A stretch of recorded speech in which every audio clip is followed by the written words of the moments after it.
today, guys, we're going to check out a top 10 list by Cineflex. It's called Top 10 Movie Shootouts of All Time. As you guys know, I tend to chop up top 10 lists, usually leaving out the last one, sometimes even just going 10 to 5, and then you got to watch the rest in the link in the description down below. You'll never know until this video goes up. So, with that being said, let's check this out. Thank you for hitting the play button.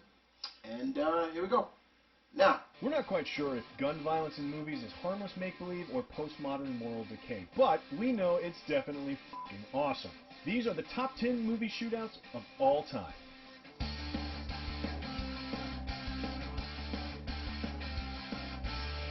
Don't play with guns. Peter, there's only one thing left for you to do.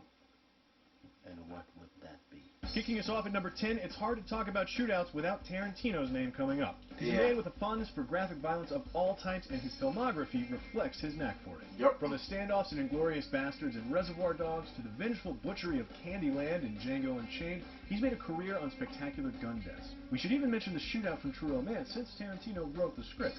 And while we want to give him all the credit that he's due, our number 10 actually goes to a good friend of his. Friends of yours? Look, I swear, I have no fucking idea what the hell's going on here! We're talking about Robert Rodriguez and the badassery that is his Desperado bar shootout. Yeah. Sporting dual Ruger KP90s that pop out of his sleeves in what seems like a very unlikely fit, Antonio Banderas kicks off the killing in Desperado with some impressive moves El against Mariachi. an entire bar of red shirt bad guys, culminating in a one-on-one blind machine gun spray and pray and a hilarious amount of empty clips. Desperado is Rodriguez's sequel to El Mariachi, his debut feature that he shot for a rumored $7,000, famously carting the camera around on a wheelchair in lieu of an actual dolly. But he got a serious upgrade with Desperado, and he netted himself a whole lot more guns, blood, and Antonio freaking Banderas with the loot. Good movie. Love that movie. Next up at number 9, we've got to love a shootout with the mob. There's the final shootout from The Departed, Hit Girl's incredible pitch black shootout from Kick-Ass, and the inverted Russian mob shootout from Boondock Saints. And while we're at it, we should take a moment to bask in the absurdly over-the-top insanity of Willem Dafoe's reenactment of their front yard shootout from elsewhere in the film. There was a firefight! However, our number 9 goes to a relatively unknown cult classic, State of Grace, for its final shootout. Never seen this. Hey, that's... Oh! Okay, oh! Damn, okay. The whole film itself is worth checking out if you haven't seen it yet. Never seen this. Undercover cop Sean Penn as he returns to the neighborhood that he grew up in as he gets involved with the Irish mob. But the shootout is just spectacular. A far cry from the superheroics of other entries on this list, it's hard to know if anyone makes it out alive. It's slow and tense and brutal and conflicted in its depiction of violence. And the sound is the best part. With everything silent except for the gunshots, the focus rests solely on the death and destruction that unfolds before us, not the acrobatic heroics of a gunslinger. It almost reminds us of another great silent shootout that just missed this list from Road to Perdition. But it's definitely a sleeper classic, and it's hard to watch in all the best ways, so any shootout fan should bite the bullet and give it a chance. Oh, come on. Matrix. Next up, we're looking at the next generation savagery directors come up with when they combine shootouts with science fiction. And we got some awesome choices here, from the warehouse shootout in RoboCop to the police office massacre in Terminator to another Arnie bloodbath in Predator. And we really wish we could pick the hallway shootout from Equilibrium because it's cool and flashy. They better have stuff from Hard Boil up in here. Just not quite impressive enough to edge out our number 8 pick with the lobby shootout from The Matrix. Matrix. You move any like items for carrying, keys, loose change. Oh, shit. It seems like hardly a list goes by when we're not talking about The Matrix, but here we are again with another exemplary action sequence from the film. And this probably shouldn't come as much of a surprise, seeing as how it's not exactly controversial to claim that The Matrix will go down in film history as a classic. And check out this scene. The destruction of the entire lobby is crazy, not just because of how gratuitous it is, but look behind the scenes. This stuff wasn't CGI. It was brilliantly coordinated special effects, and what's more, they've got to deal with actors messing up like this, which would have meant they had to reset the entire gag back to the beginning, rebuilding whatever column and re-rigging it with new charges. It's no wonder the entire sequence took 10 whole days to shoot, what with all the stunts, explosives, and wire work throughout. And the result is a marvel to watch. Not so much one of those shootouts where you're on the edge of your seat wondering if our heroes will make it out alive, but wondering just how badly they'll manage to mess up the bad guys. And in this case, it's pretty clear the answer is very, very bad. There you go. I was about to say, you better have some tequila up in here.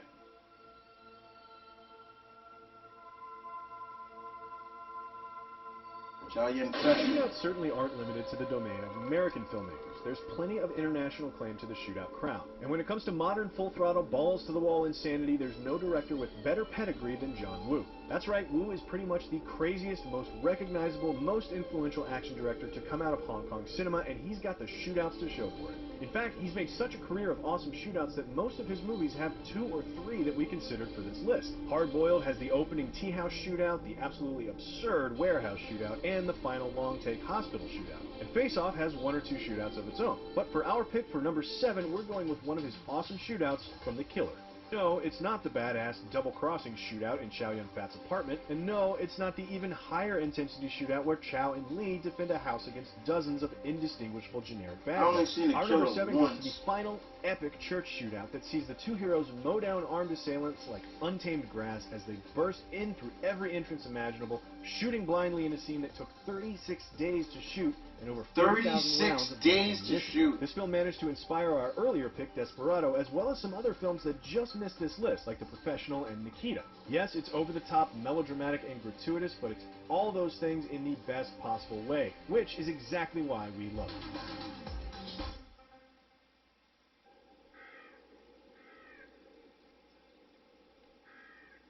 Of course, if we're going to honor international directors, it's pretty much required that we turn our eye to spaghetti westerns, a string of Italian-made American westerns that emerged in the 1960s. And while Django deserves an honorable mention for its coffin-mounted machine gun massacre, we've got to look to the spaghetti OG, Sergio Leone. A massively important filmmaker for the genre, he's actually one of John Woo's biggest cited inspirations. Known for his bleak use of widescreen, long staring close-ups, and tension more than his actual violence, Leone has enough great shootouts to fill this whole list.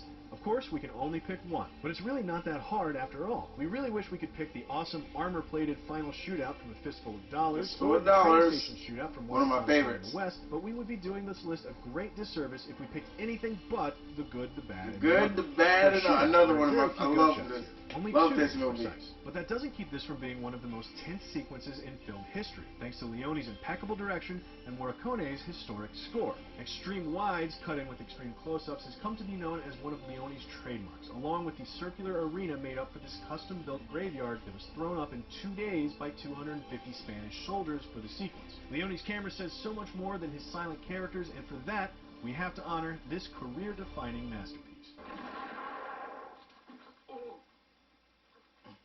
Of course, cowboys, cops, and gangsters don't have the monopoly on shootouts. We can't forget about soldiers. So we're looking to war films for our number 5.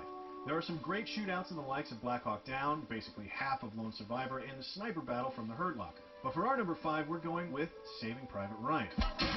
One of my favorite war movies.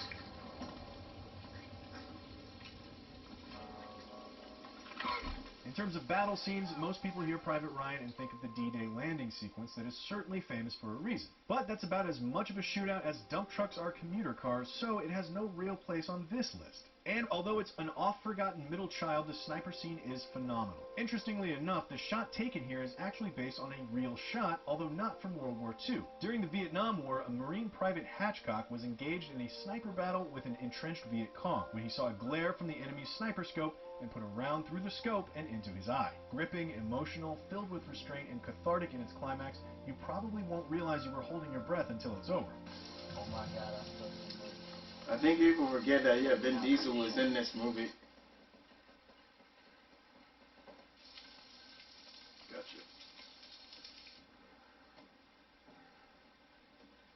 Gotcha.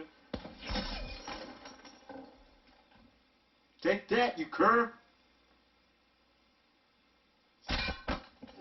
Next up at number 4, we're giving it to the geniuses that are Joel and Ethan Coen. And no, not the Danny Boy Tommy gun shootout from Miller's Crossing, although that's pretty badass, if a bit cartoonish. We're talking about the masterfully constructed game of cat and mouse between Llewellyn Moss and Anton Chigurh from No Country for Old Men.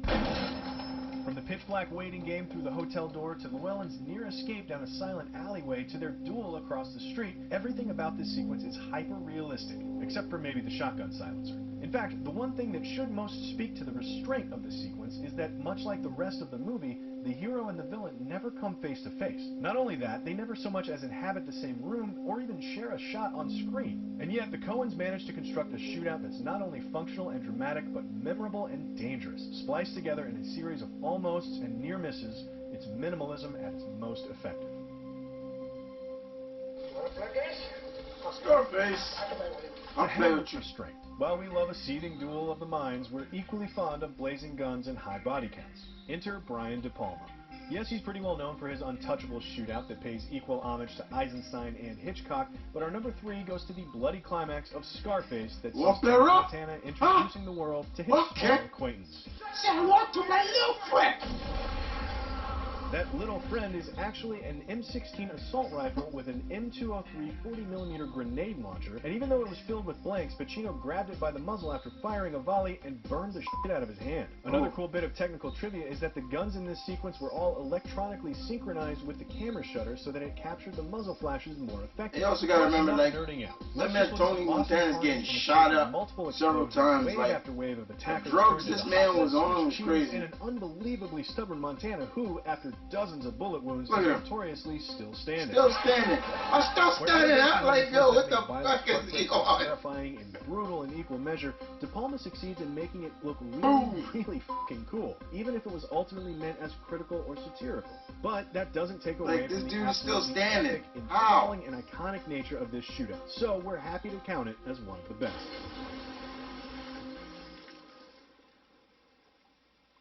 Just in case you haven't had enough of westerns, we've got one more for you. And it's not Butch Cassidy, Shane, Open Range, 310 to Yuma, Unforgiven, Tombstone, or High Noon, although those shootouts are all worthy honorable mentions in their own right. For our number 2, our pick belongs to one man, Sam Peckinpah, and his masterclass of a shootout that is The Wild Bunch. Oh yeah, The Wild Bunch. I was about to say that. What do you want, Angel? You want Angel, no? All right. I am going to give it to you.